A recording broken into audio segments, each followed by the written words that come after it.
911, what's your emergency? Silence hung for 3 heartbeats. Then a child's voice emerged, trembling yet determined. My mommy's face is melting. The 911 operator had fielded thousands of calls over her 15-year career. Car accidents, heart attacks, domestic disputes. But these 7 words from a 6-year-old girl would haunt her for the rest of her life. Sweetheart, you're being very brave. Can you tell me your name? Madison Hayes, I'm 6 years old. Madison, that's a beautiful name. What's happening to your mommy? Background sounds filtered through. A woman's scream, raw and primal. The unmistakable sound of agony. A lady threw something on her. From a cup, like from Starbucks. Now mommy's crying really loud and her face looks wrong. It's all red and melting. The operator's blood ran cold. Madison, help is coming right now. Is your mommy breathing? Yes, but she's making bad noises. Can you tell me what happened? Who was this lady? Another pause. Then in a voice that would later echo through a courtroom and destroy a millionaire's carefully constructed world, the child said something that made the operator hit the priority alert button. The pretty lady from Daddy's office came to our door. She had a cup and she smiled at Mommy. Then her smile got mean and she threw the stuff on Mommy's face. Then Mommy fell down and the lady ran away. Where's your daddy, Madison? He's in San Francisco for meetings. The child's voice dropped to a whisper. Daddy said Mommy was a problem. I heard him say it at his office. The pretty lady said she'd fix it, and now Mommy's face is melting.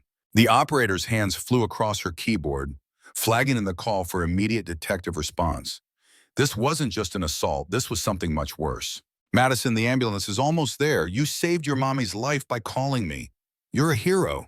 I don't feel like a hero, the little girl whispered. Heroes make everything okay. Mommy's not okay. The line stayed open until paramedics burst through the door 6 minutes later. 6 minutes that felt like 6 hours. 6 minutes of a mother's screams and a daughter's terror. 6 minutes that would change 3 lives forever. When paramedics found her, Elizabeth Hayes was lying on her kitchen floor in shock. The left side of her face was destroyed.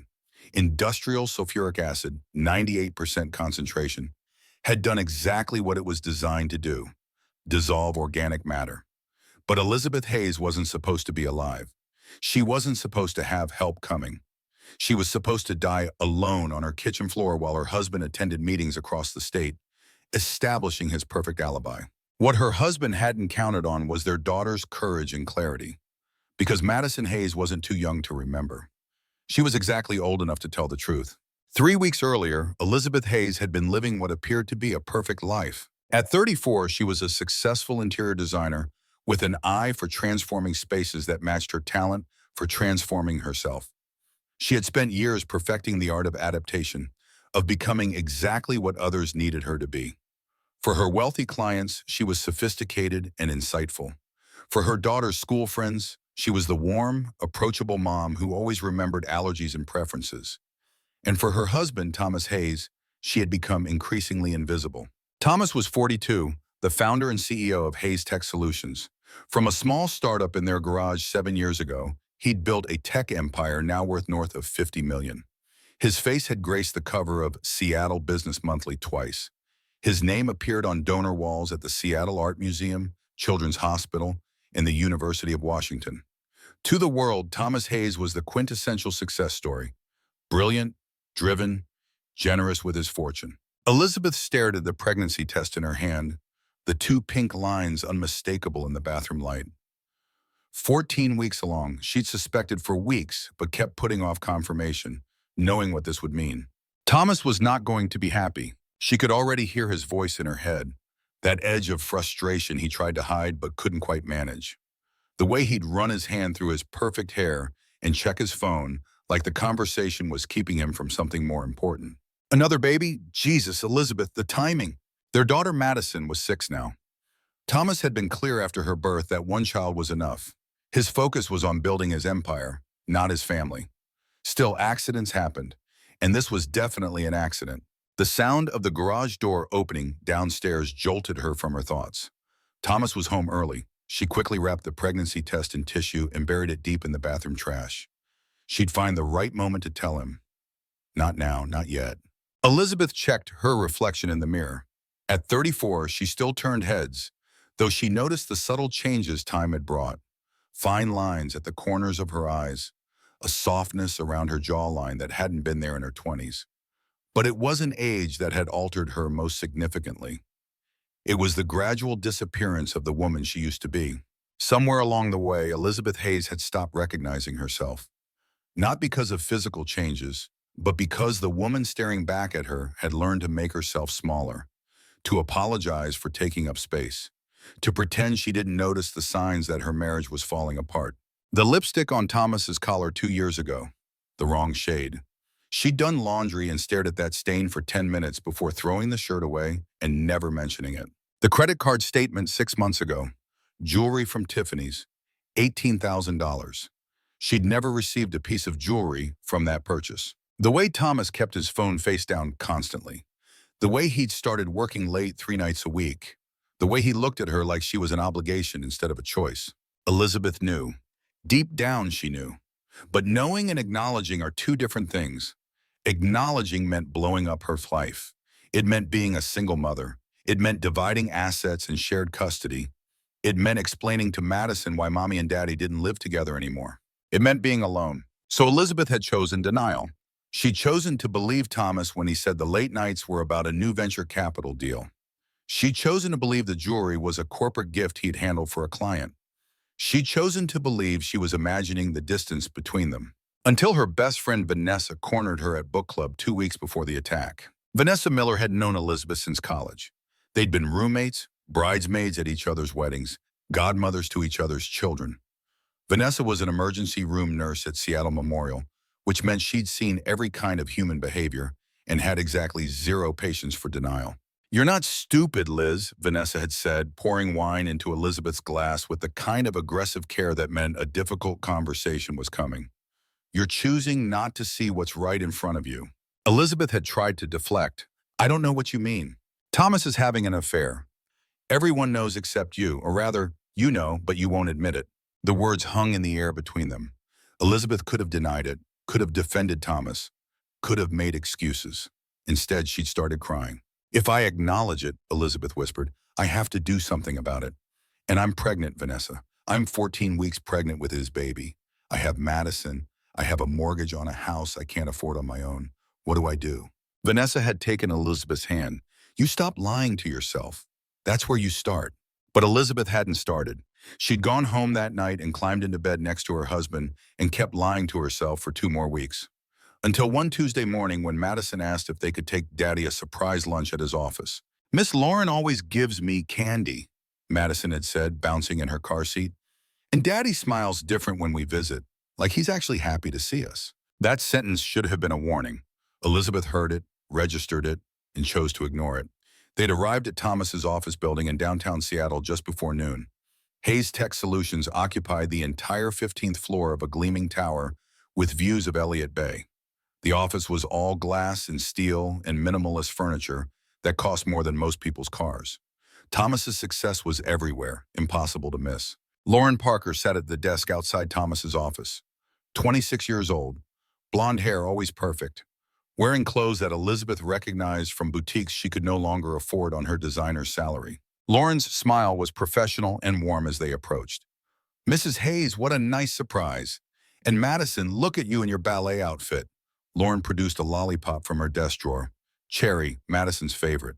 "Is Thomas available?" Elizabeth asked. "He's just finishing a call. Give him 2 minutes?" Elizabeth nodded. Madison immediately needed to use the bathroom, so Elizabeth directed her down the hall. That's when it happened. That's when everything Elizabeth had been pretending not to see came crashing down in the worst possible way. Because Thomas's office door wasn't completely closed, and voices carry in glass-walled buildings designed for aesthetics instead of privacy.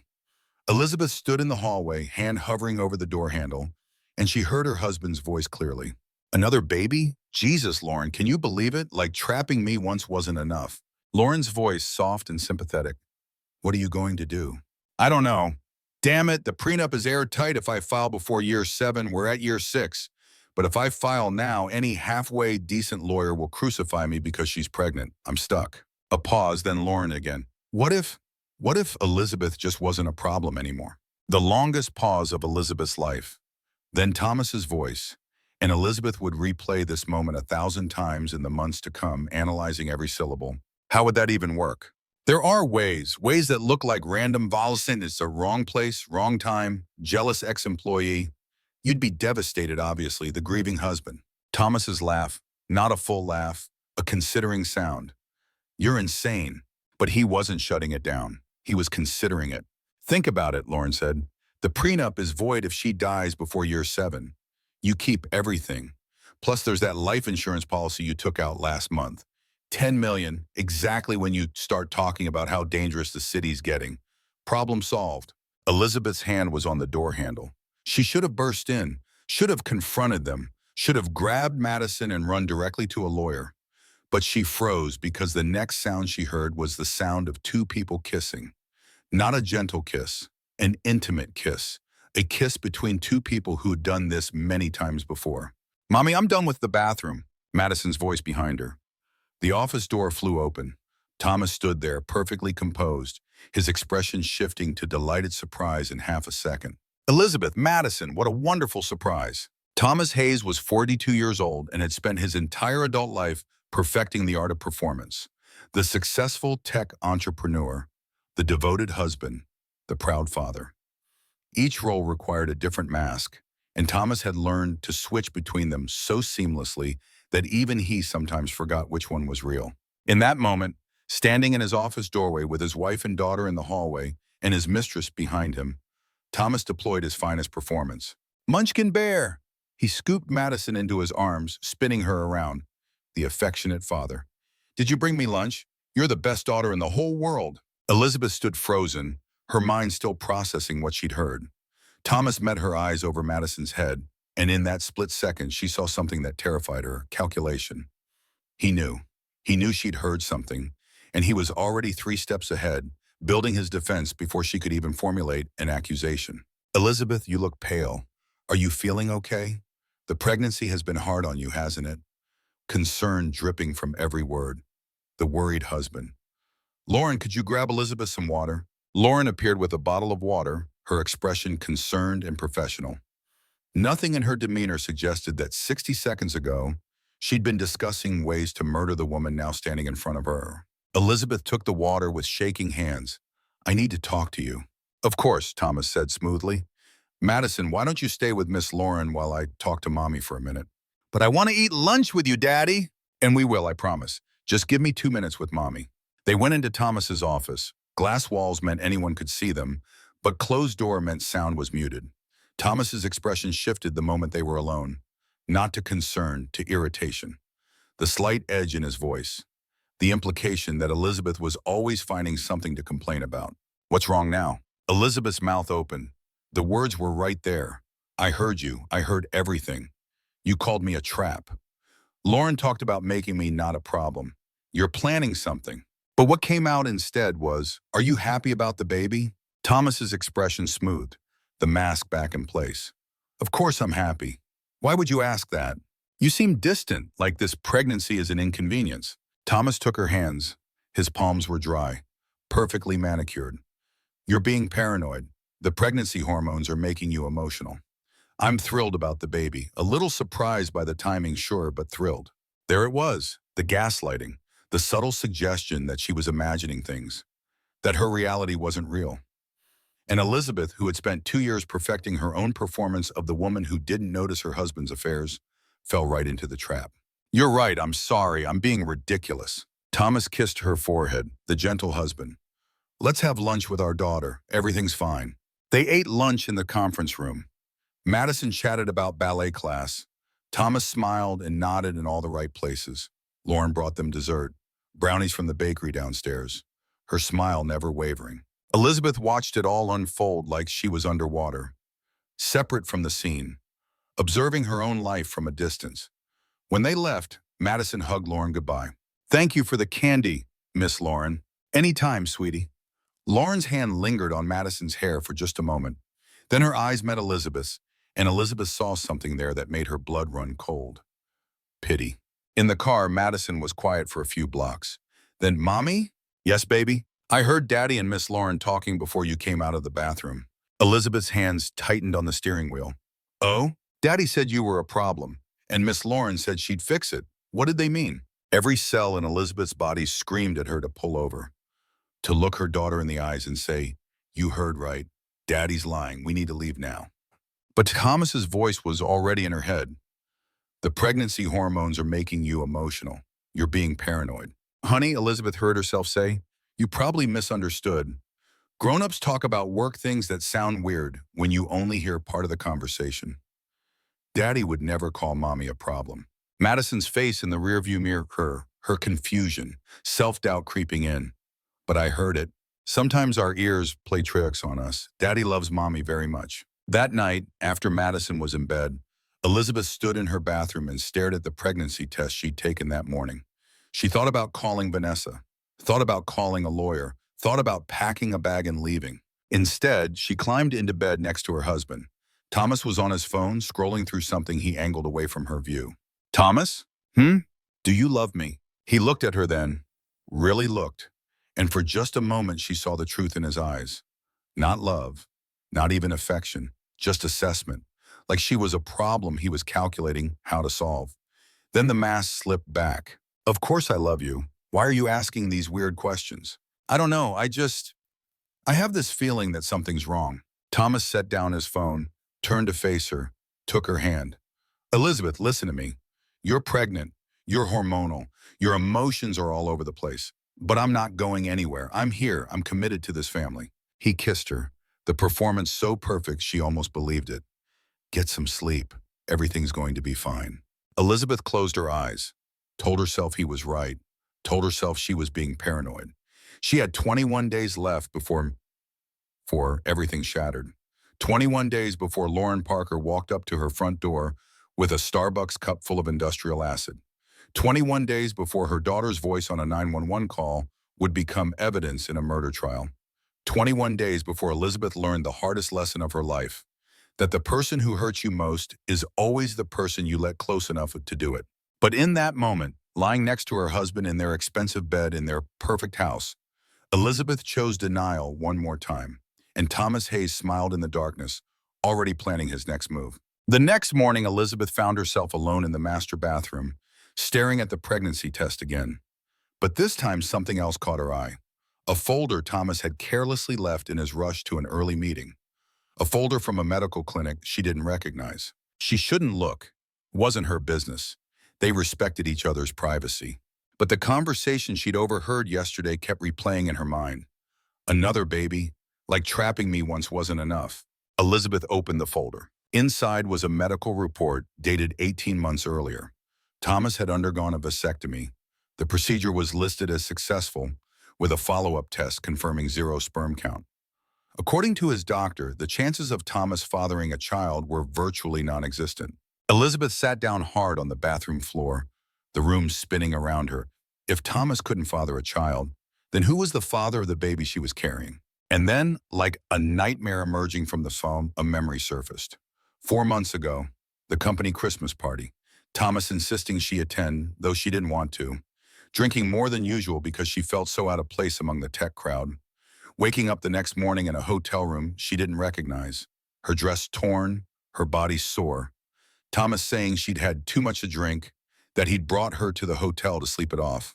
"You were pretty wild last night," he'd said, not quite meeting her eyes. "Let's just forget about it." And she had forgotten, or rather she'd pushed it away, too ashamed to examine it closely. But now, could Thomas have planned it? Could he have arranged for someone to... No, that was insane. That was paranoid pregnancy hormones talking.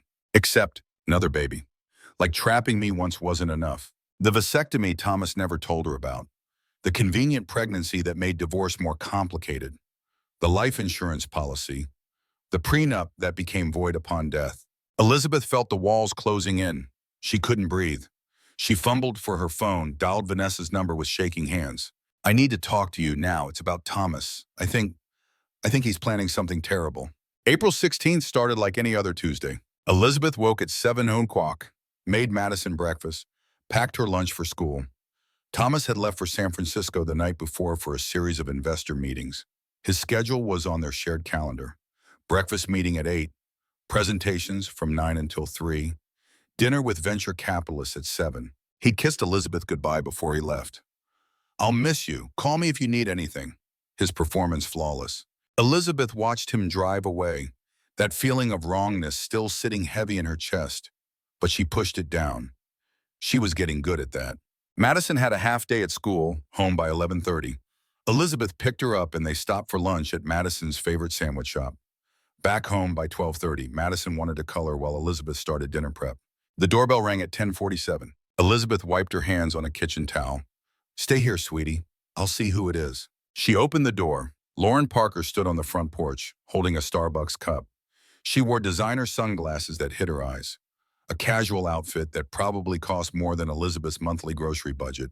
She looked like she'd stepped out of an Instagram post. "Can I help you?" Elizabeth asked, her voice surprisingly steady. Lauren pulled off the sunglasses. Her face was beautiful, also empty.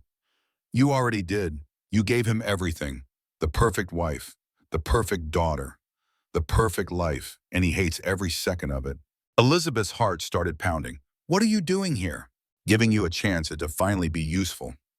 Lauren's smile twisted. "Thomas said you were the problem, so I'm fixing it." The Starbucks cup came up. Elizabeth saw the lid come off in slow motion, saw the liquid inside, clear and somehow wrong, saw Lauren's arm extend. "Wait!" The acid hit her face like liquid fire. Elizabeth's scream was inhuman, a sound she didn't know her body could make. The pain was beyond anything her brain could process. Her face felt like it was melting. Because it was. The sulfuric acid was dissolving the proteins in her skin, burning through layers of tissue in seconds. She fell. Her left hand went to her face instinctively, and the acid burned through her palm. More screaming, the smell of burning flesh, the sound of tissue dissolving. Through the haze of agony, Elizabeth heard Madison shrieking, heard Lauren's footsteps running back to her car, heard an engine start and tires on gravel. "Madison!" Elizabeth's voice came out as a rasp. The acid had hit her throat, burned her vocal cords. "Phone!" Madison stood frozen in the kitchen doorway. 6 years old, watching her mother's face slide off like melting wax. Her blue eyes were huge with terror, but her hands moved. She grabbed the phone from the counter. She dialed 911. She stayed calm enough to give their address. She saved her mother's life. Elizabeth heard sirens 6 minutes later. 6 minutes of pain so intense she wanted to die. 6 minutes of her daughter's voice on the phone, shaking but clear, describing what happened. 6 minutes of understanding with perfect clarity that her husband had tried to have her murdered. The paramedics were professionals. They moved fast, their voices calm. One of them knelt beside Madison after they'd stabilized Elizabeth. "You saved your mommy's life, sweetheart. You're a hero." "Is mommy going to die?" "We're taking very good care of her." They loaded Elizabeth onto a stretcher. The morphine was starting to kick in, dulling the edges of the pain. Through swollen eyes, she saw Madison standing in the doorway, clutching her stuffed rabbit, tears streaming down her face. "I love you, baby," Elizabeth tried to say, but her mouth wouldn't work right. In the ambulance, everything was noise and motion and pain. The paramedic kept talking to her, keeping her conscious. "Stay with me, Elizabeth. That's right, keep your eyes open. You are doing great." Elizabeth's mind was already doing the math. Thomas in San Francisco, Lauren at her door, the conversation she'd overheard 3 weeks ago. Ways that looked like random violence. Wrong place, wrong time, jealous ex-employee. They'd planned this. Thomas had planned this. He'd researched it, funded it, arranged his alibi, and he'd used Lauren like a weapon. At the hospital, Dr. Richard Torres took one look at Elizabeth and immediately called for a burn unit trauma response. Elizabeth heard pieces of his assessment through the fog of pain and medication. Chemical burns, looks like sulfuric acid, 98% concentration. Jesus Christ. Second and third degree, approximately 18% total body surface area. Left face, neck, shoulder, entire left hand and forearm. A nurse. "Is she going to make it, Dr. Torres?" "If we move fast." They moved fast. Elizabeth's last conscious thought before they sedated her for emergency surgery was simple and devastating. "My husband tried to kill me, and my daughter watched it happen." Then darkness. When Thomas Hayes's phone rang at 11:17 that morning, he was sitting in a conference room on the 32nd floor of the Fairmont San Francisco. 8 venture capitalists around him, all nodding as he outlined the projected growth for Hayes Tech's new security software division. The screen behind him showed revenue projections climbing like a mountain range, millions becoming tens of millions. The room smelled of coffee and ambition. These were his people. This was his world, a world of power and control. His administrative assistant stepped into the room. Mr. Hayes, there's an emergency call from Seattle. Something flickered across his face. So brief no one would notice unless they were looking for it. A micro expression of, not surprise, expectation. Gentlemen, excuse me for a moment. Thomas stepped into the hallway, his face already arranging itself into the appropriate expression of concern. The police detective on the other end was direct. Mr. Hayes, I'm Detective Kate Summers with Seattle PD. There's been an incident at your home. Your wife has been attacked. Thomas executed the perfect gasp. What? Is Elizabeth okay? She's been transported to Harborview Medical Center. It's serious, Mr. Hayes. You should return to Seattle as soon as possible. My God, what happened? Was it a break-in? We're investigating now. It appears someone threw a corrosive chemical on her face. Thomas's hand went to his mouth, the consummate shocked husband. Oh my God, I'll be on the next flight. My daughter, Madison, is she? Your daughter is physically unharmed. She's with a family friend at the hospital, a Vanessa Miller.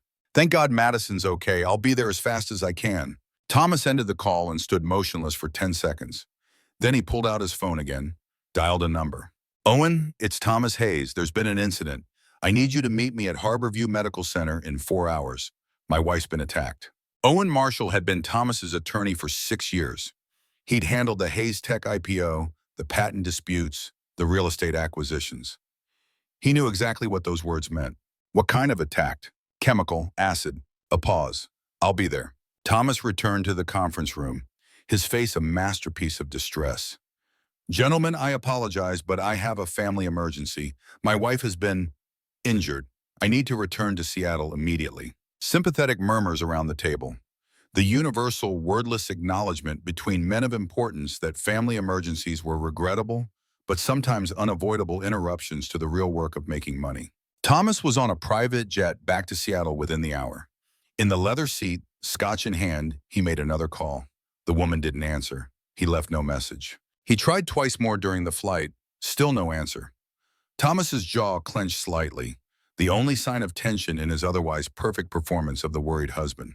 By the time the plane touched down at Boeing Field, Lauren Parker's phone had been disconnected, and Thomas Hayes knew he had a problem. At Harborview Medical Center, Elizabeth floated in a narcotic haze. The burn unit was a world of soft beeping and hushed voices, of medication that turned pain into a distant geography, of blessed unconsciousness that came and went. Vanessa sat beside the bed, Madison asleep in her lap. The child had refused to leave, had screamed when a social worker tried to take her to another room. So Vanessa had pulled rank, used her hospital credentials to keep Madison with her. Rules be damned. The girl's face was tear-stained even in sleep. Her small hand clutched the sleeve of Vanessa's scrubs. The nurse gently stroked Madison's hair, watching the monitors tracking Elizabeth's vital signs. Jesus, Liz, she whispered. I told you to stop lying to yourself, but I didn't mean for this to happen. A doctor appeared in the doorway. Richard Torres, chief of the burn unit, 53 years old with silver at his temples and the focused intensity of a man who'd spent his career fighting to save people from one of the most painful human experiences. Mrs. Miller, a moment. Vanessa carefully shifted Madison onto the chair and stepped into the hallway. How bad is it, Richard? 18% total body surface area. Second and third degree chemical burns to the left side of her face, neck, shoulder, and left hand and forearm. We've done the initial debridement and grafting, but she'll need multiple surgeries. Will she? Her face? Dr. Torres' expression was gentle but honest. The damage is severe. We'll do everything we can, but she'll have permanent scarring. The left eye, we're trying to save it. Her airway was damaged but not catastrophically. With time and the right procedures, she'll recover substantial function. Vanessa closed her eyes briefly. 20 years as an ER nurse meant she knew exactly what those clinical terms meant in human reality. And the baby? Dr. Torres looked down. The trauma and shock. I'm sorry. Vanessa nodded, grief compounding grief. When will she be conscious? We're keeping her sedated for now. The pain would be, he shook his head, unbearable. Probably tomorrow we'll start bringing her up slowly. The police are waiting to talk to her. They'll have to wait. Patient first. His pager buzzed. I need to go. We're doing everything we can. I know, thank you, Richard. Vanessa returned to the room to her vigil beside Elizabeth and Madison. She texted her sister, made arrangements for childcare, called her supervisor to request emergency leave, and waited for the storm she knew was coming. Thomas Hayes arrived at Harborview Medical Center at 3:42 p.m. He'd changed clothes on the plane, jeans instead of a suit, button-down shirt with sleeves rolled up, a man in crisis mode, not a CEO. His performance was note perfect. The media was already gathering outside the hospital entrance. Word had spread about the attack on the wife of a prominent tech executive. Thomas gave them exactly what they wanted: the devastated husband. "My wife is in critical condition," he said, voice breaking at precisely the right moment. "Our family is... We're devastated. I don't understand how this could happen." A reporter pushed forward. "Mr. Hayes, police have arrested your former executive assistant, Lauren Parker. Did you know she was capable of this kind of violence?" Thomas let genuine surprise color his expression. He'd been expecting a call from a police station, a chance to post bail, not an arrest. "Lauren, I fired Lauren 3 weeks ago, performance issues. She took it hard, but I never thought..." My God. "Did you have a relationship with Miss Parker?" Thomas's pause was calculated, shame flickering across his face. "I made a mistake, a terrible mistake. I had a brief affair with Lauren. When I told her it was over, that I wanted to work on my marriage, she became unstable. But I never thought she'd hurt Elizabeth. Never." The admission was perfect, confessing to the affair preemptively, controlling the narrative, painting himself as the flawed but honest man, painting Lauren as the obsessed psychopath. "I need to see my wife and daughter. Please excuse me." He pushed through the cameras. Owen Marshall was waiting inside, a tall, lean man in his 60s with the easy confidence of someone who'd been defending wealthy men against the consequences of their actions for 4 decades. "How bad is it?" Thomas asked as they walked toward the elevator. "Bad," Owen replied. "Lauren Parker was arrested at SeaTac trying to board a flight to Mexico 6 hours after the attack. She's already talking, telling the police you planned it, gave her the acid, set up your alibi." Thomas's jaw tightened. "Stupid bitch. I told her to run. I gave her money for Costa Rica. Why the hell would she stay?" "Panic, probably. She's been singing like a canary since they picked her up. Her word against mine. It's more complicated than that. Your daughter Madison told police she heard you and Lauren discussing making Elizabeth not a problem at your office 3 weeks ago." Thomas's expression flickered. "Madison's 6 years old. She misunderstood a conversation. Kids mishear things all the time." "That's what we'll argue, but Thomas, we have another problem. The police have a warrant for your laptop and phone records. They won't find anything. I used burner phones for everything important." "Did you keep the burner?" Thomas didn't answer. Owen closed his eyes. "Jesus Christ, tell me you didn't keep it." "It's in my office safe, but it's password protected and they'll get into it. They'll need a warrant to search it, which they'll get approximately 5 minutes after they request it." Owen pulled out his phone. "I'm calling my investigator. We need that phone out of that safe before the police find it." "It's too late. They're probably already there." Owen looked at Thomas with the expression of a man who just realized his client was guilty as hell and not nearly as smart as he thought. "Then we pivot. The phone, if they find it, was planted. Lauren had access to your office. She must have put it there to frame you. Will that work?" "Maybe, if we're lucky." The elevator doors opened. Thomas stepped out, already transforming into the devoted husband and father. His face arranged itself into the perfect mask of concern as he approached the nurse's station.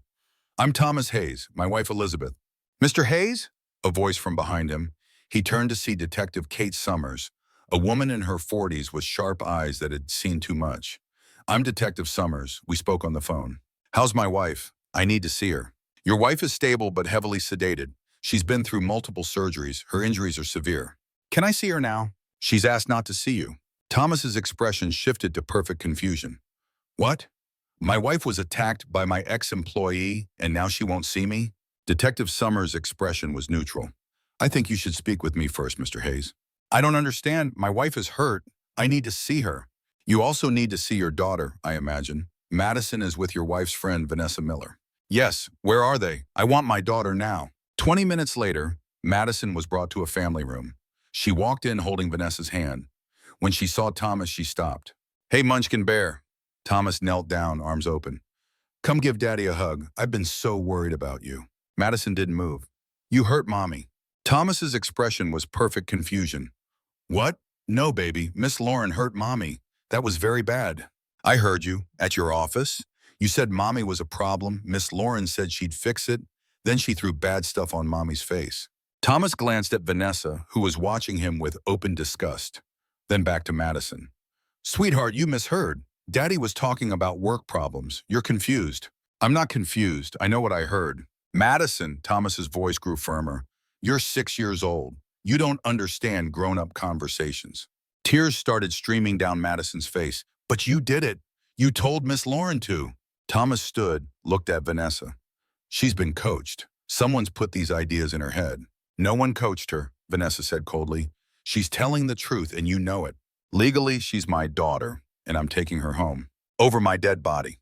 That can be arranged. The words came out before Thomas could stop them. Vanessa's eyes widened. She pulled out her phone and started recording. Say that again, Mr. Hayes, for the record. Thomas's mask slammed back into place. I'm upset. My wife was attacked. I'm not thinking clearly. Of course I didn't mean that. He looked at Madison. I love you, baby. Daddy's gonna take care of you. But Madison just stared at him like she was seeing him for the first time, seeing past the performance to the truth underneath. And Thomas realized with cold certainty that his 6-year-old daughter was going to be a problem. Detective Kate Summers had been a homicide detective for 20 years. She'd learned to trust her instincts, and every instinct she had was screaming that Thomas Hayes had planned his wife's attack. The problem was proving it. Lauren Parker's confession was damning. She'd laid out the entire plan. Thomas researching acid attacks. Thomas buying the sulfuric acid online through a shell company. Thomas practicing the throw with Lauren in a storage unit he'd rented under a fake name. Thomas arranging his alibi in San Francisco. Thomas promising Lauren they'd be together once Elizabeth was dead. But Thomas had an answer for everything. The acid? Lauren must have bought it herself. The storage unit? Rented in a name Thomas had never heard of. The San Francisco alibi? He had time-stamped hotel keycard swipes and a concierge who confirmed seeing him. The burner phone found in his office, safe with text messages discussing Elizabeth's murder, planted by Lauren to frame him. Every piece of evidence, Thomas's lawyers claimed, could be explained by a scorned mistress acting alone. Except for one thing, Thomas's laptop search history. Kate got the warrant for Thomas's electronics within 48 hours of the attack. The digital forensics team worked around the clock, and what they found was devastating. 2 weeks before the attack, at 2:13 in the morning, Thomas had searched. Sulfuric acid concentration lethal. How long acid attack recovery? Child witness memory, reliability under 7. Life insurance payout, death versus disability. Prenup void if spouse dies. The searches were time-stamped, geotagged to Thomas's home IP address. Done on his personal laptop, which required his fingerprint to unlock. When Kate showed Owen Marshall the evidence, the lawyer's face went pale. My client must have been researching for a novel he was writing. A novel, Kate replied flatly. Thomas Hayes was writing a novel about acid attacks. 2 weeks before his wife was attacked with the exact method he researched. Quite a coincidence. Coincidences happen. Not in my experience, Mr. Marshall. Not when there's $10 million in life insurance and a prenup on the line. Not when the laptop also shows searches for flights to non-extradition countries. Owen's expression didn't change. Prove it in court. So Kate did the work. She pulled Thomas's financial records. $600,000 paid to Lauren over 18 months, listed as consulting fees, but with no evidence Lauren had ever provided any consulting services to Thomas's company. The payments were just money. Hush money. Payment for services that had nothing to do with business. She found the storage unit rental, paid for with a prepaid credit card bought at a convenience store near Thomas's office. Security footage showed Thomas buying that card. She found the shell company used to purchase the sulfuric acid online, registered to an address that didn't exist. But the shipment had been sent to the storage unit, and security cameras at that facility caught Thomas and Lauren on video 3 days before the attack. Thomas handing Lauren a large plastic container. The case was coming together. But then Thomas did something Kate hadn't expected. He filed for emergency custody of Madison. The custody petition landed on Elizabeth's hospital bed like a bomb. Vanessa was there when the social worker delivered it. Elizabeth read through the document, her one good hand shaking. Thomas claimed Elizabeth was hospitalized indefinitely and unable to care for their daughter. That Elizabeth had become paranoid and unstable, making false accusations against him. That Madison had been traumatized by police questioning and needed stability that only Thomas could provide. He's taking her away from me, Elizabeth whispered, voice raspy from the damage to her throat. After everything, he's taking Madison. He won't win, Vanessa said fiercely. He might? Elizabeth gestured to her bandaged face. Look at me, Vanessa. I can't even take care of myself. How do I fight this? The custody hearing was scheduled for 10 days after the attack. Elizabeth insisted on attending, despite Tortora's protests. She arrived at the courthouse in a wheelchair, bandages covering half her face, her left arm in a sling. Thomas arrived in a tailored suit, looking like the responsible parent. The judge was a woman in her 50s named Sarah Williams. She looked at Elizabeth with sympathy, but sympathy didn't win custody battles. Thomas's lawyer painted a picture of an unstable mother making wild accusations against a devoted father. A woman so traumatized she couldn't distinguish reality from paranoia. A woman who needed intensive care, not custody of a traumatized 6-year-old. Elizabeth's lawyer tried to fight back, but the facts were brutal. Elizabeth was hospitalized. She'd need months of recovery. She couldn't physically care for Madison right now. Your Honor, Elizabeth said, her voice broken but clear. My husband tried to have me killed. Our daughter witnessed it. She heard him planning it. She's telling the truth and he's gaslighting her. The same way he gaslighted me for years. Judge Williams's expression was carefully neutral. Mrs. Hayes, those are serious accusations. Are there criminal charges pending against your husband?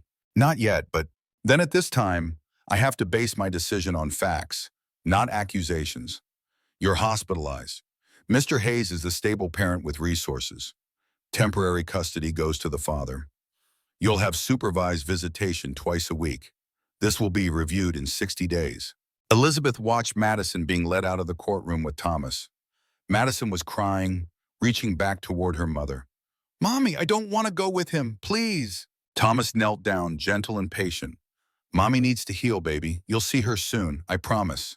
You're lying, Madison shrieked. You're lying about everything. Thomas looked at the judge. See what I mean, Your Honor? She's been poisoned against me. Vanessa had to physically restrain Elizabeth from lunging out of her wheelchair at Thomas. Security stepped forward. The scene was chaos. That night, Vanessa found Elizabeth in her hospital bathroom. Elizabeth had pulled out her IVs and was trying to get to her feet. I need to get her back. I need to... Elizabeth, stop! Vanessa grabbed her friend. You're going to hurt yourself. He took my baby, Elizabeth was sobbing. He tried to kill me, and now he took my baby. I can't do this, Vanessa. I can't.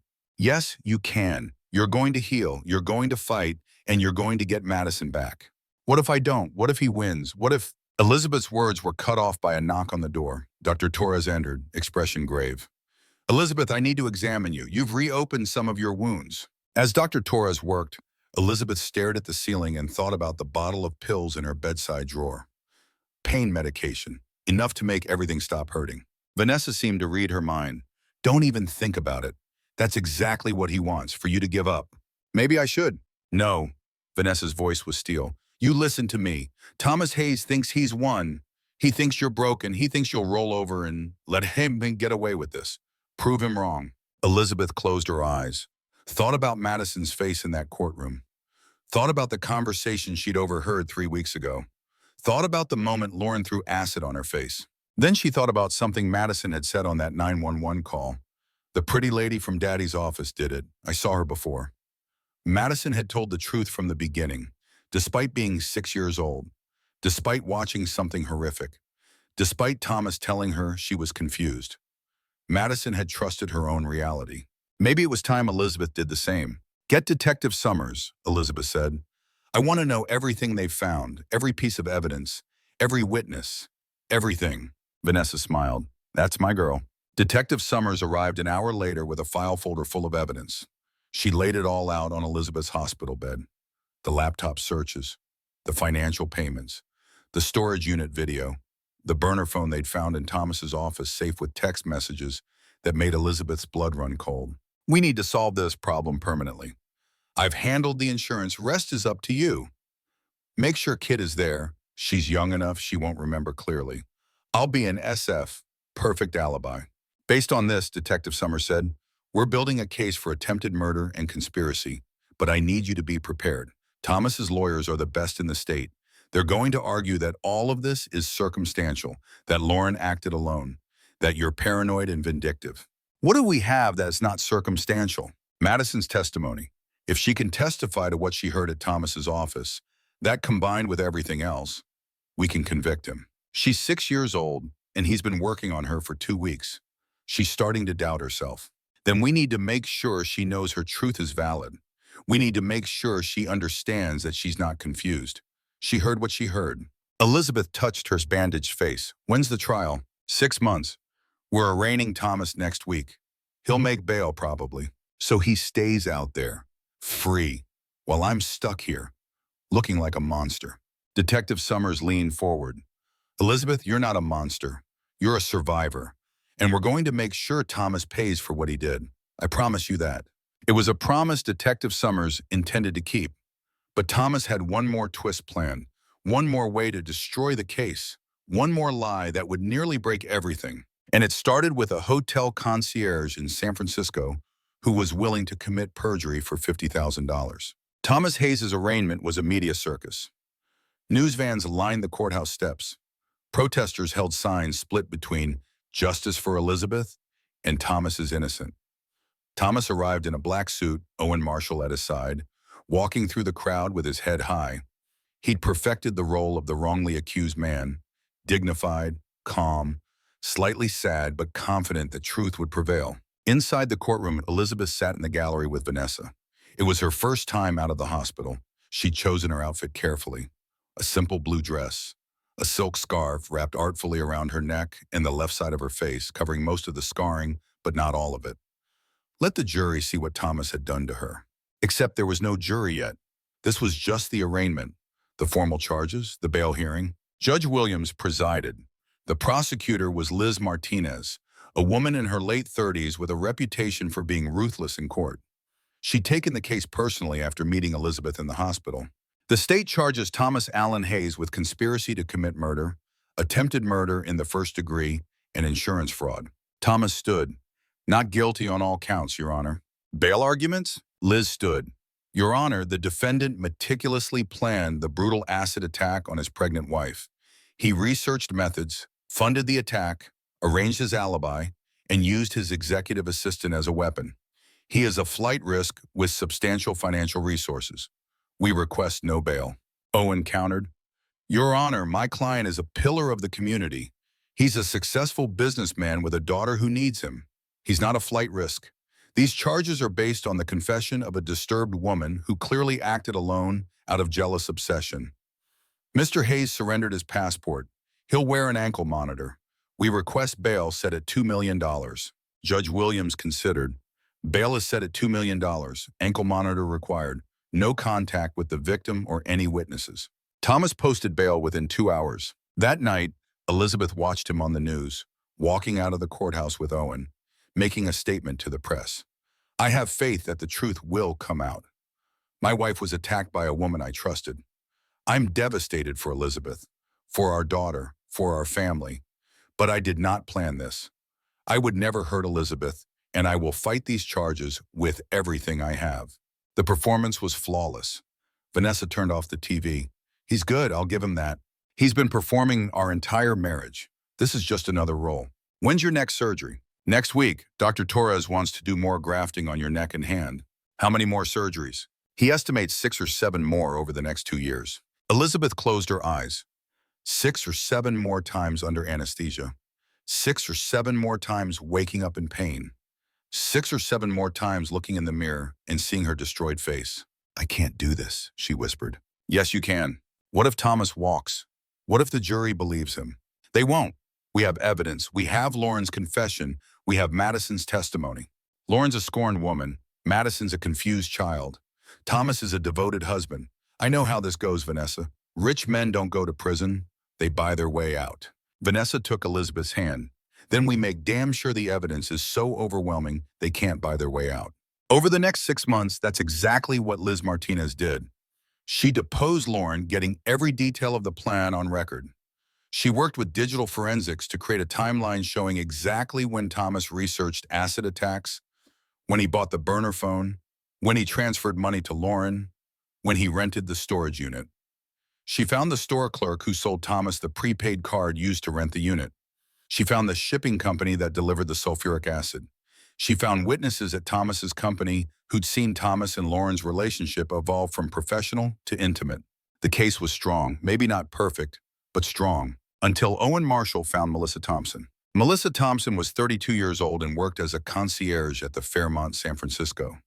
She was pretty, competent, and according to Owen's private investigator, desperately in debt after her mother's cancer treatment. Owen met with her privately, made an offer that would solve all her financial problems. $50,000 to testify that she'd seen and interacted with Thomas Hayes on the morning of April 16th, specifically around 11 that morning, right when the attack on Elizabeth was happening in Seattle. But I don't remember seeing him that specifically, Melissa had said. Yes, you do, Owen had replied. You remember clearly. He asked you for restaurant recommendations. You logged it for your manager. You're certain of the time. That's perjury. That's justice. An innocent man is being railroaded by his vengeful wife and a disturbed mistress. You're helping the truth come out.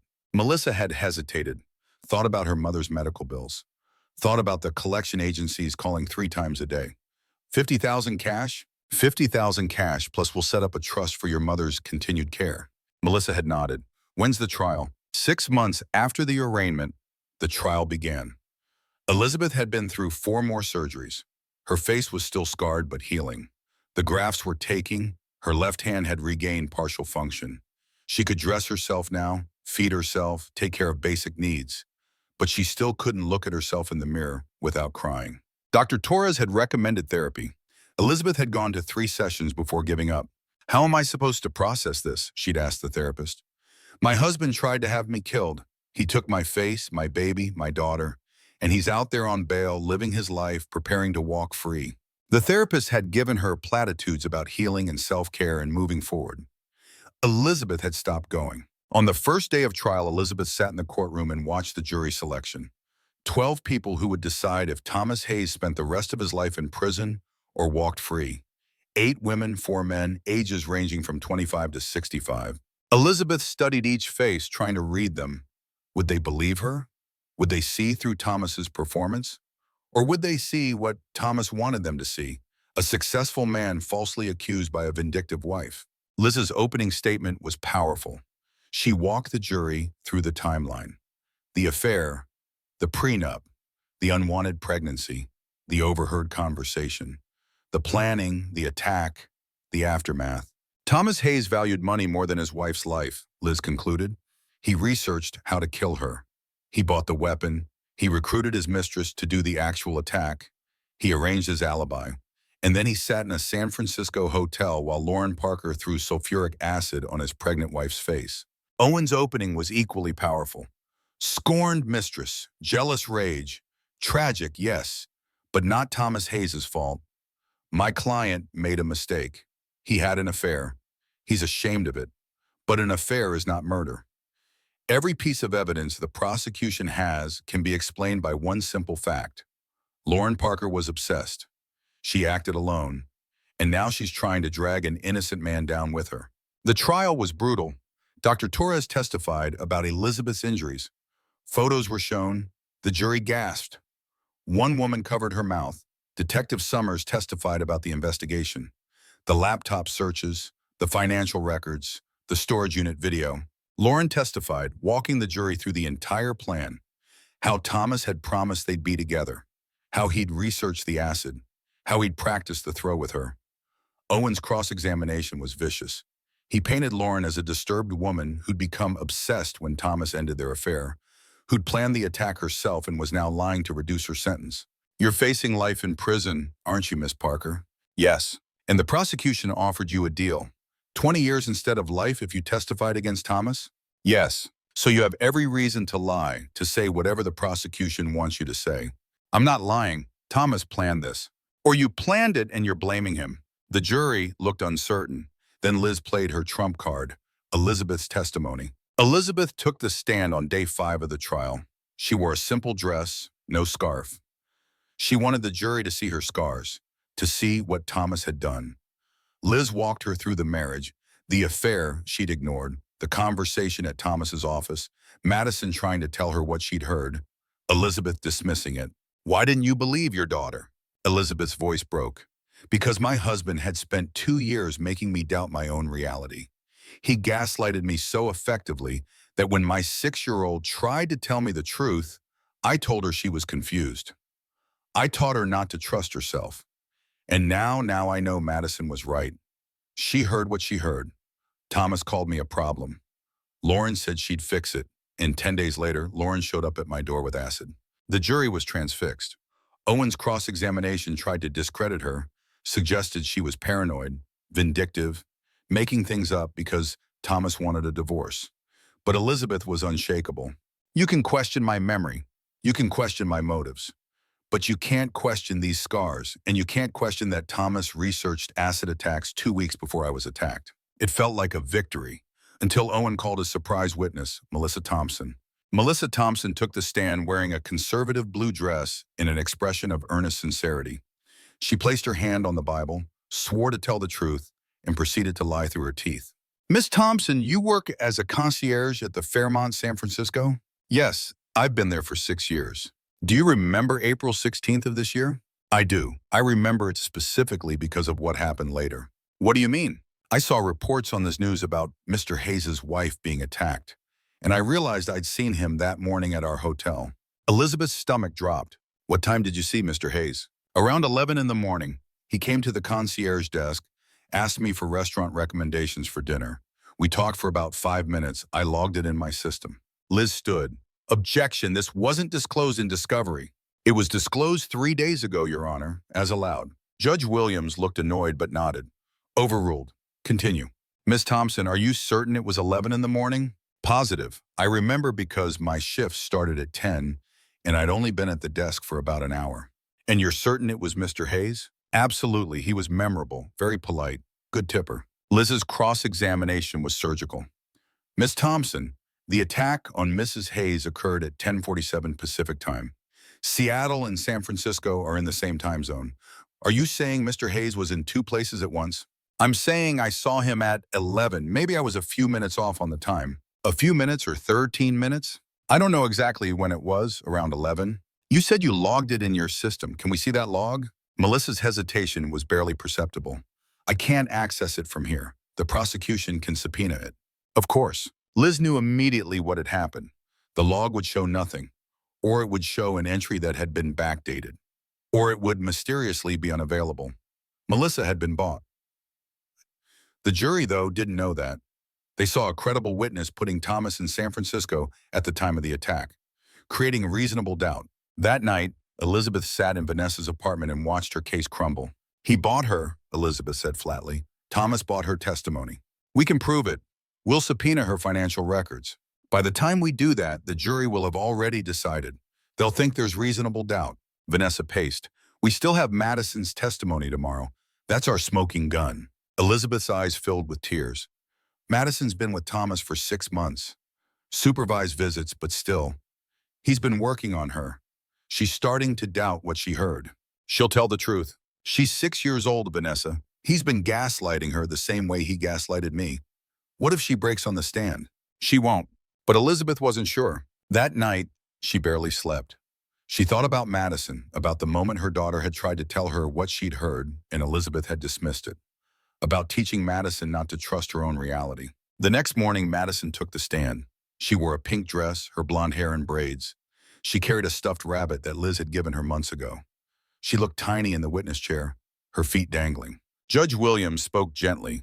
Hi, Madison. My name is Judge Williams. Do you know why you're here? Madison's voice was small. To tell the truth. That's exactly right. And do you promise to tell the truth? I promise. Liz approached her slowly. Madison, do you remember going to your daddy's office in March when you and Mommy brought him lunch? Yes. Can you tell us what happened? Madison's eyes found her mother in the gallery. Elizabeth nodded encouragingly. Mommy and me brought Daddy a sandwich. Miss Lauren gave me candy. Then I went to the bathroom. What happened after you came back from the bathroom? Madison's voice got quieter. I heard Daddy and Miss Lauren talking through the door. What did you hear? A long pause. Elizabeth's heart was pounding so hard she could hear it in her ears. I think I heard.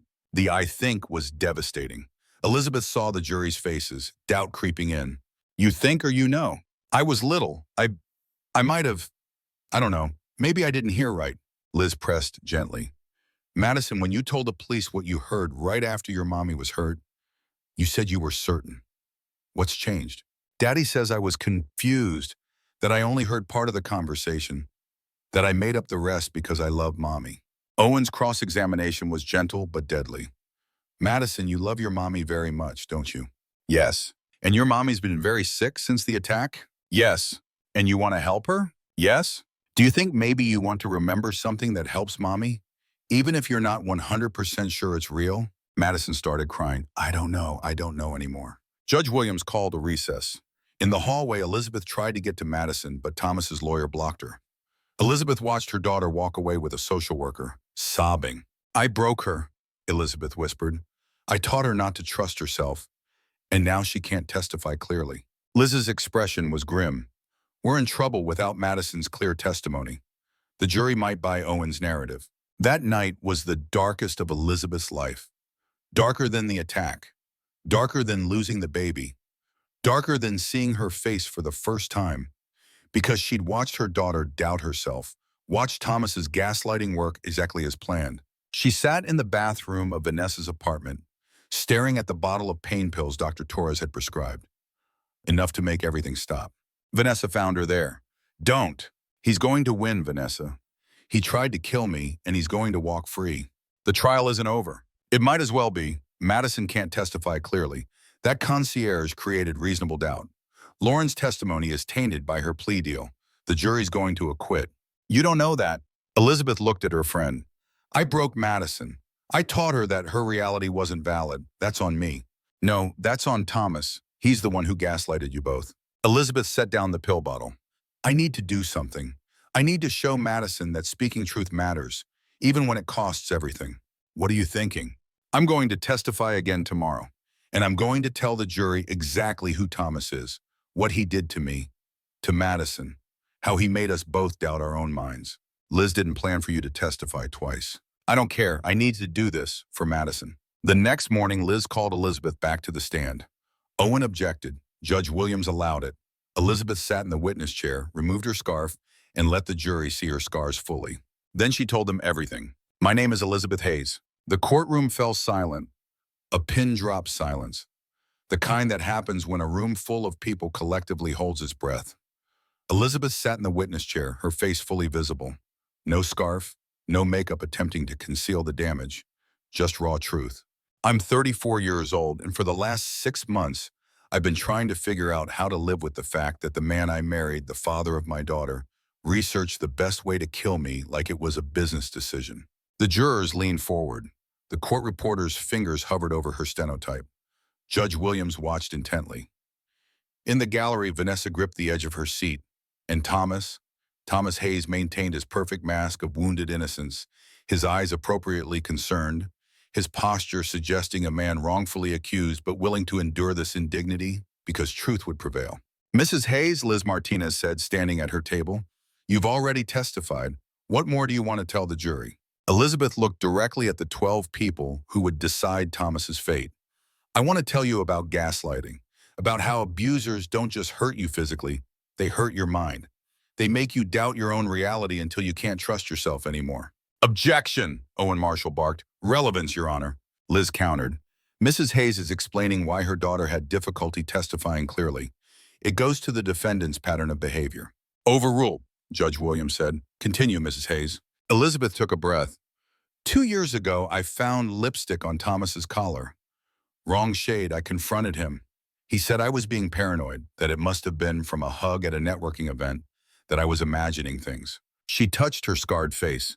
6 months ago, I saw a credit card charge, $18,000 for jewelry I never received. I asked Thomas about it. He said it was a corporate gift, that I was being suspicious for no reason, that the pregnancy hormones were making me crazy. The jury leaned in even closer. 3 weeks before the attack, I overheard Thomas and Lauren talking about making me not a problem. My daughter heard it too. We both tried to tell ourselves that we'd misunderstood because Thomas had spent years teaching us not to trust our own ears, our own instincts, our own reality. Elizabeth's voice grew stronger. My daughter is 6 years old. Yesterday, she sat in that chair and said, I don't know anymore. Not because she didn't hear what she heard, but because her father has spent 6 months doing to her what he did to me for 6 years, making her doubt herself. Objection, speculation. It's not speculation, Elizabeth said, looking directly at Owen. It's testimony. I lived it. I know exactly what Thomas does. He finds your weakness, your insecurity, and he exploits it. He makes you think you're crazy, that your memory is faulty, that you're the problem. She turned back to the jury. Madison heard Thomas call me a problem. She heard Lauren say she'd fix it. She told the police that immediately after the attack, when there was no time for coaching, no time for false memories to form. A 6-year-old girl, traumatized, in shock, and she told the truth clearly. Elizabeth leaned forward. Then Thomas got custody, started his campaign. You're confused, sweetie. You misheard. You love mommy so much you're making up memories to help her. Over and over and over until my daughter stood in that chair yesterday and said, I don't know anymore. One of the female jurors was crying. But I know my daughter heard what she heard. I know Thomas planned my murder. I know he researched it. Elizabeth gestured to the evidence table. Those laptop searches prove it. I know he bought the acid. That storage unit video proves it. I know he paid Lauren Parker $600,000. Those bank records prove it. Her voice broke. And I know that the only reason I'm alive today is because my 6-year-old daughter was braver than I was. She called 911.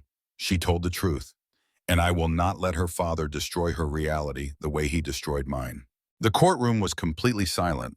You can question whether Thomas literally poured the acid himself, but you cannot question that he planned it, funded it, and arranged for it to happen while he had an alibi. The evidence is overwhelming. Elizabeth looked at Thomas.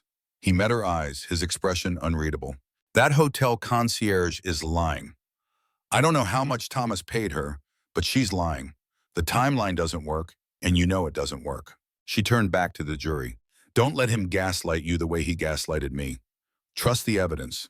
Trust a little girl who told the truth before anyone could coach her. Trust that sometimes the simplest explanation is the right one. Thomas Hayes wanted me dead. He found someone desperate enough to do it, and he nearly got away with it. Elizabeth stood, looked at Madison in the gallery. Madison, baby, look at me. Madison's tear-stained face turned toward her mother. You heard what you heard. Daddy called mommy a problem. Miss Lauren said she'd fix it. You are not confused. You are not making things up. Your truth is valid. Madison stood up. I did hear it. I did. Judge Williams banged her gavel, but Madison was already speaking, words tumbling out. Daddy said mommy was a trap. He said the prenup made it expensive. Miss Lauren said she'd handle it. I heard it through the door. I'm not confused. Thomas's face went pale. Owen tried to object, but the damage was done. The jury had seen everything. A 6-year-old girl finally trusting her own reality, a mother validating her daughter's truth, a father's terror at being exposed. Judge Williams restored order. Elizabeth's testimony was over. Liz rested the prosecution's case. Owen tried to rehabilitate Thomas's defense, but it was too late. The jury had seen through the performance. Closing arguments were powerful on both sides. Liz painted Thomas as a calculated murderer.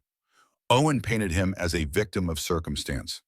The jury deliberated for 8 hours. Elizabeth waited in a conference room with Vanessa, barely breathing. When the bailiff came to get them, Elizabeth's hands were shaking so badly she could barely stand. The courtroom was packed. Media, spectators. Thomas sat at the defense table, his mask firmly in place. Has the jury reached a verdict? Judge Williams asked. The forewoman stood, a woman in her 50s with kind eyes. We have, Your Honor. The pause felt endless. On the charge of conspiracy to commit murder, how do you find? Guilty. Elizabeth's sob came from deep in her chest. On the charge of attempted murder in the first degree, how do you find? Guilty. Thomas collapsed into his chair. On the charge of insurance fraud, how do you find? Guilty. 3 times guilty, 3 times condemned. Judge Williams set sentencing for 2 weeks out, but gave preliminary guidance. Mr. Hayes, you meticulously planned to murder your pregnant wife. You manipulated a young woman into carrying out that murder. You gaslighted your own daughter to cover your crimes. I anticipate sentencing you to 28 years to life. Thomas was led away in handcuffs. As he passed Elizabeth, their eyes met. She saw no remorse, no shame, just irritation that his plan had failed. Outside, media swarmed. Liz gave a brief statement about justice being served. Then Elizabeth stepped up to the microphone. My daughter saved my life twice. Once by calling 911, once by telling the truth even when her father tried to make her doubt herself. Her voice was steady. Thomas Hayes will spend the next 3 decades in prison. That's justice. But the real victory is that Madison knows her truth matters, that speaking up matters, that you don't protect people who hurt you, even if you used to love them. Elizabeth looked directly into the cameras. To anyone watching who feels trapped in a relationship with someone who makes them doubt their own mind, trust yourself. Your reality is valid. Your truth matters. And there is life after the fire. 1 year later, the banquet hall of the Four Seasons Seattle was filled with 500 people. Elizabeth stood backstage adjusting her dress. She no longer wore scarves. Her scars were visible, pink and permanent, but she'd learned to see them differently. Not as damage, but as proof she'd survived. Madison ran up, holding her little brother Noah. The baby was 6 months old now, healthy and happy, completely unaware of the circumstances of his birth. A miracle Elizabeth hadn't expected. The doctors had been wrong about her pregnancy. Noah had survived, though he'd been born 2 months premature. Another survivor in a family of survivors. "Mommy, you look pretty," Madison said. Elizabeth knelt down. "So do you, baby. Are you nervous?" "A little, but good nervous." Tonight was the launch of Madison's Voice, the foundation Elizabeth had spent a year building. It would provide legal assistance for abuse survivors, financial support for burn victims, and counseling for traumatized children. Everything Elizabeth wished she'd had. Vanessa appeared at her side. "5 minutes. You ready?" "As I'll ever be." Elizabeth walked to the side of the stage as the MC introduced her. She thought about the last year, the surgeries, the therapy, the slow process of rebuilding her life. The divorce had been finalized 3 months ago. Thomas had tried to fight it from prison, but his conviction made the prenup void. Elizabeth got the house, primary custody of Madison and Noah, and enough money to be comfortable. She didn't want more than that, just safety, stability, peace. Thomas was at a state prison 2 hours away, 28 years to life. He'd be 65 when he was eligible for parole. By then, Madison would be in her 30s. Noah would be in his 20s. Thomas had written Madison letters from prison. Elizabeth had burned every one without reading them. Madison didn't ask to see them. She was in therapy, healing, learning to trust herself again. The MC finished his introduction. Applause filled the room. Elizabeth walked onto the stage. 500 people stood, clapping. Elizabeth saw familiar faces. Vanessa and her family, de Torres, Detective Summers, Liz Martinez, even Lauren's mother, who'd written Elizabeth a letter apologizing for her daughter's role. Elizabeth had written back. Forgiveness wasn't about excusing what Lauren did. It was about not letting anger poison her own healing. Madison ran onto the stage, grabbed the microphone. "Hi, everyone. I'm Madison Hayes. I'm 7 years old, and this is my mommy. She's the bravest person I know." The crowd laughed and applauded. Elizabeth's eyes filled with tears. Madison continued, her voice clear and certain. "When I was 6, I saw something bad happen. Really bad. And for a while, I thought maybe I was wrong about what I saw. Maybe I was confused. But I wasn't. I heard what I heard, and when I trusted myself and told the truth, I helped my mommy." She looked at Elizabeth. "Mommy says that sometimes grown-ups lie, even grown-ups you love. But your truth is still true, and you should always trust yourself." Elizabeth knelt down beside her daughter. "Thank you, baby." Madison hugged her. "I love you, Mommy." "I love you too." Elizabeth took the microphone, looked out at the crowd. "1 year ago, someone I trusted tried to kill me. His mistress threw sulfuric acid on my face. I was pregnant. My daughter watched it happen." She paused. "Statistically, I should have died, but my daughter saved me. She was 6 years old, and she called 911. She gave our address clearly. She told the operator what happened. And when her father tried to make her doubt what she'd seen and heard, she found the courage to tell the truth anyway." Elizabeth touched her face. "These scars are proof I survived. They're proof I fought back. They're proof that sometimes the worst thing that happens to you can become the catalyst for transformation." She explained the foundation's mission: legal aid, medical support, counseling, everything survivors needed. To anyone watching who feels trapped, you're stronger than you know. Your voice matters, your truth matters, and there is life after the fire. It won't look the way you expected. It might be scarred and imperfect, but it can still be beautiful. The crowd stood and applauded. Elizabeth saw people crying, saw hope on faces that had once seen only despair. After the event, Elizabeth drove home with Madison and Noah, home to a modest apartment, nothing like the house she'd shared with Thomas, but it was hers. Safe, free. She tucked Madison into bed. "Mommy?" "Yes, baby." "Does your face still hurt?" "Sometimes, but not as much as staying with someone who didn't love me would have hurt." Madison considered this. "I'm glad you're my mommy. I'm glad you're my daughter." After Madison fell asleep, Elizabeth stood at her window, looking out at the city. She thought about the woman she'd been a year ago, afraid, in denial, unable to trust herself. That woman was gone. In her place was someone stronger, someone who'd walk through fire and come out the other side, someone who knew that survival wasn't just about not dying. It was about choosing every single day to build a life worth living.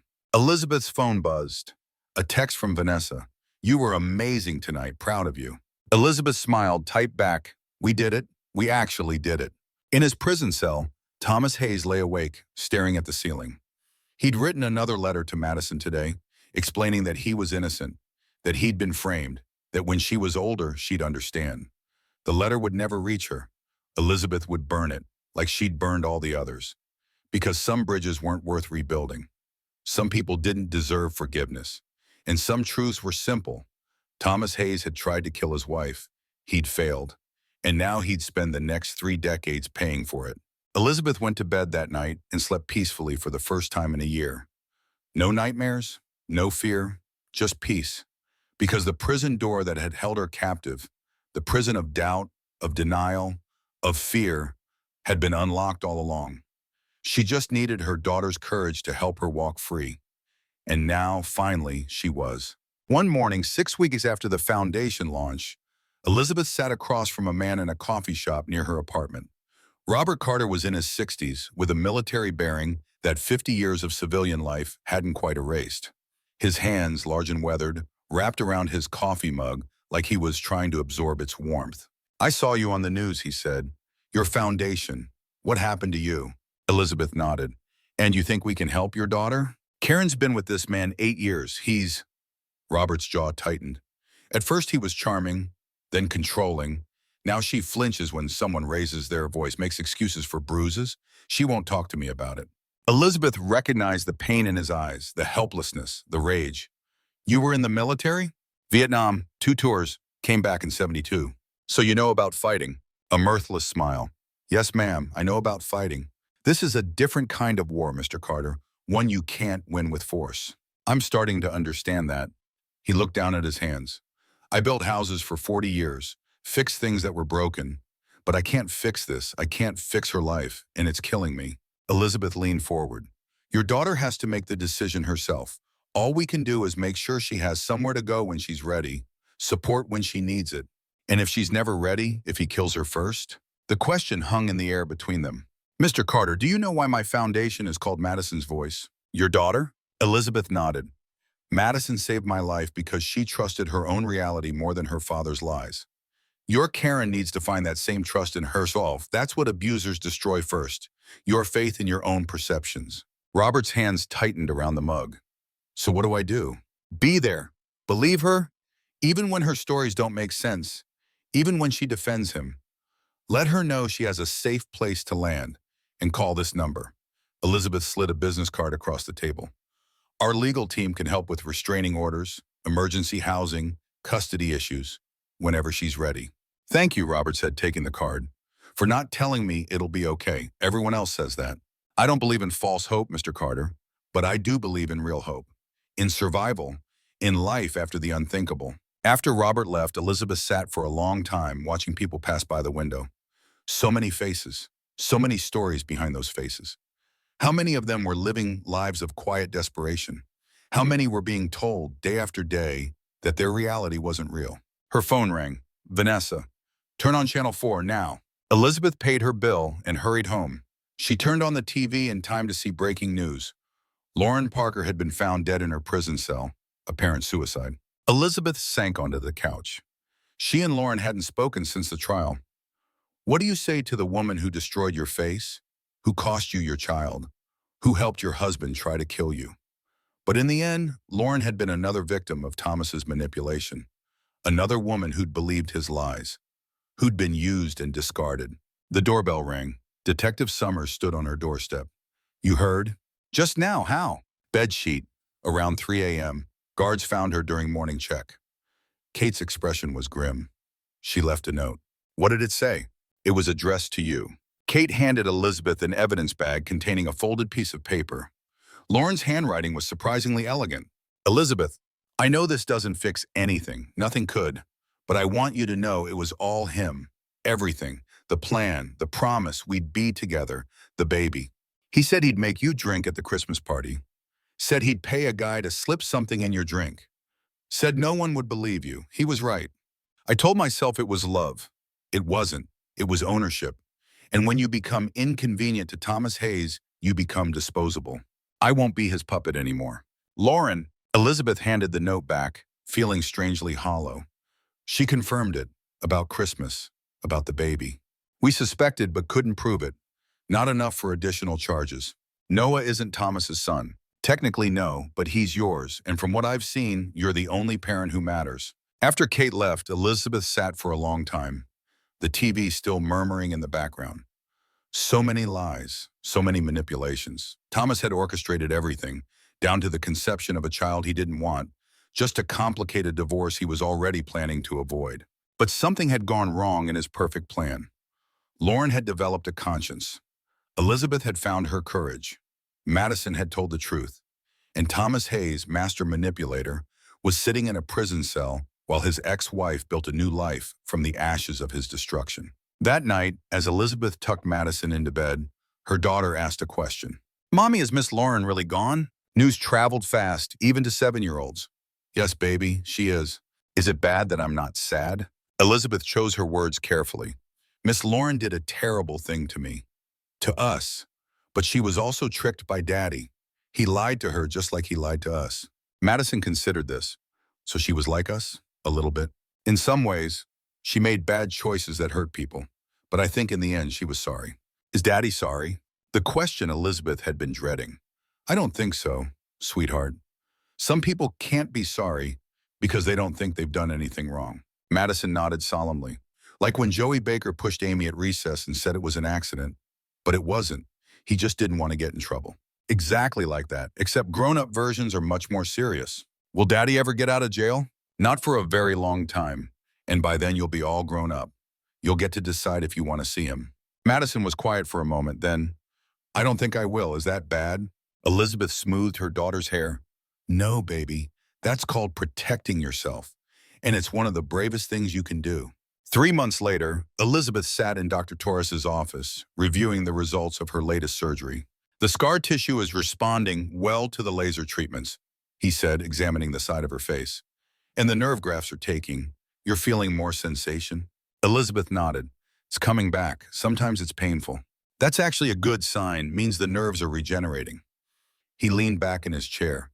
You know, when they brought you in that day, I wasn't sure you'd make it. And if you did, I wasn't sure you would ever function normally again. Define normal, Elizabeth said with a half smile. Fair point. But medically speaking, you've exceeded every expectation. Your recovery has been remarkable. I had good reasons to fight, 2 of them. Dr. Torres smiled. How are they doing, Madison and Noah? Growing too fast. Madison's in 2nd grade now, top of her class in reading. And Noah's crawling everywhere. Can't take my eyes off him for a second. And you, beyond the physical recovery? Elizabeth considered the question. I'm rebuilding. The foundation keeps me busy. We've helped 27 women and their children so far. Found housing, legal support, therapy. That's impressive. It's necessary, Elizabeth touched her scars. I don't want anyone else to go through what I did, not alone anyway. And personally, are you dating? Elizabeth laughed. God, no. I can barely manage my life as it is. Besides, who wants damaged goods? Dr. Torres's expression grew serious. Elizabeth, you're not damaged goods. You're a survivor. There's a difference. Tell that to my reflection. I'm telling it to you, whether you believe it yet or not. As Elizabeth left the hospital, she found herself thinking about Dr. Torres' words. Was there a difference between being damaged and being a survivor? She'd spent so long seeing herself through the lens of what had been done to her. The scars, the pain, the betrayal. But what if she was more than that? What if the fire that had nearly destroyed her had instead forged something stronger? She stopped at a red light, caught sight of her reflection in the rearview mirror. The scars would always be there, the physical ones anyway. But the others, the ones in her mind, in her heart, those were healing. Slowly, imperfectly, but healing nonetheless. The light turned green. Elizabeth drove forward into whatever came next. 6 months after that, Elizabeth stood in the bathroom of her new house, a modest 3-bedroom in a quiet Seattle suburb. She'd finally sold the house she'd shared with Thomas. Too many memories, too many ghosts. This place was smaller, but it was theirs, hers and Madison's and Noah's. A fresh start. Elizabeth studied herself in the mirror. 2 years since the attack. 6 surgeries, countless hours of physical therapy, speech therapy, occupational therapy. The woman looking back at her wasn't the same woman who had stood in Thomas Hayes's bathroom, staring at a pregnancy test, afraid to tell her husband. That woman had been diminished, made small by a man who needed her to be less so he could feel more. This woman, scarred, changed, rebuilt, was fully herself. No more hiding, no more shrinking, no more doubting her own reality. The doorbell rang. Elizabeth checked her watch. Right on time, she went to answer it. Detective Kate Summers stood on the porch, in civilian clothes for once. Ready? Elizabeth nodded, as I'll ever be. They drove in comfortable silence for the first few miles. Then Kate spoke. You don't have to do this, you know. I know. It won't change anything. He won't suddenly see the light, become remorseful. People like Thomas Hayes don't. I'm not doing it for him. Elizabeth looked out the window at the passing landscape. I'm doing it for me. To face the monster, to see him in chains, to know that he can't hurt me anymore. The state prison loomed ahead, concrete and steel and razor wire, a monument to consequences. Inside, they were processed through security. Elizabeth's visitor badge proclaimed her relation to the inmate, ex-wife. They were led to a visitor room, a row of booths with plexiglass dividers, telephones for communication. No contact allowed.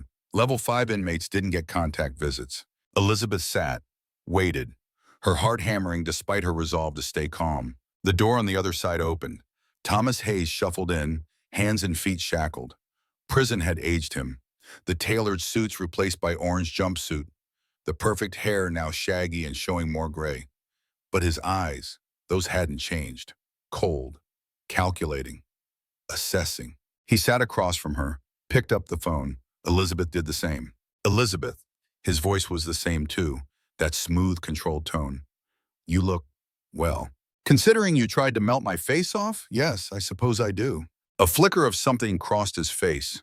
Annoyance, perhaps, at her directness. I've maintained my innocence, and I've maintained my life, despite your best efforts. Thomas leaned forward. Why are you here? To see what happens to men who think women are disposable. To see what happens when your manipulations fail. To see you in a cage where you belong. Still bitter, I see. Elizabeth laughed. Actually laughed. That's what you think this is? Bitterness? Thomas, I'm not bitter. I'm victorious. I survived you. Madison survived you. Even Noah survived you. Ah, yes, the bastard. His mask slipped just for a second, revealing the ugliness beneath. My son, who will grow up never knowing you, never being diminished by you, never doubting himself because of you. Thomas's jaw tightened. I underestimated you. You underestimated all of us, me, Madison, Lauren, even your lawyer, who knows you're guilty, but defended you anyway because that's his job. Is there a point to this visit? Some grand speech you've been rehearsing? No speech. I just wanted to see for myself. See what? Elizabeth studied him, the man who had once been the center of her world, who had made her feel small, crazy, worthless, who had planned her murder like a business transaction. I wanted to see if you still had power over me, if seeing you would bring it all back, the fear, the self-doubt, the pain. And you don't. You're just a man in an orange jumpsuit who threw away everything because he couldn't stand the thought of a fair divorce. You're pathetic, Thomas, and I'm free. She hung up the phone, stood. Thomas was saying something, his mouth moving, but she couldn't hear him. Didn't need to hear him. Elizabeth walked out of the prison into the sunshine. Kate was waiting by the car. You okay? Elizabeth took a deep breath of free air. Yes, I really am. That evening, Elizabeth sat on her back porch, watching Madison and Noah play in the yard. Madison was teaching her brother to roll a ball, though at 11 months, Noah was more interested in trying to eat it. Vanessa brought out 2 glasses of iced tea. So, how was it? Surprisingly anticlimactic, like seeing a tiger at the zoo, still dangerous but contained. No roaring, no charging the glass? Elizabeth smiled. He tried to play it cool, but I could tell it killed him to see me, alive, rebuilt, beyond his reach. Good. Vanessa sipped her tea. That's exactly what he deserves. They watched the children play. Madison's laughter floating on the evening air. Noah's determined crawling as he chased the ball. You know what I realized today? Elizabeth said. What's that? Thomas tried to erase me. My face, my life, my reality. He wanted me gone like I'd never existed. Vanessa waited for her to continue. But instead, he erased himself. From our lives, from society, from any kind of meaning or purpose. He's just gone while I'm still here, building something, helping people, raising children, living. The ultimate revenge. Not revenge, justice. Madison looked up, waved at her mother. Elizabeth waved back, watched as her daughter returned to playing with her brother, patient and kind despite the age difference. The scars don't define me, Elizabeth said softly. They're just part of the story. A damn good story, Vanessa replied, about a woman who walked through fire and came out stronger. No, Elizabeth shook her head.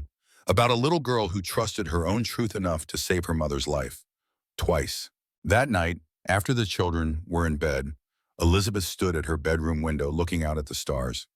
She thought about the journey of the past 2 years, the pain, the fight, the rebuilding. She thought about the 500 women who had now found help through Madison's voice, about Robert Carter's daughter, Karen, who had finally left her abuser and was now working as a volunteer at the foundation, about the ripple effects of survival. Elizabeth touched her scars, feeling the ridges and valleys of reconstructed skin, battle wounds, medals of honor, proof of life after the unthinkable. She climbed into bed and switched off the light. For the first time in 2 years, she fell asleep without checking the locks twice, without the nightlight, without fear. In the darkness, Elizabeth Hayes dreamed not of acid or fire or betrayal, but of open roads, of possibilities, of a future unburdened by the past.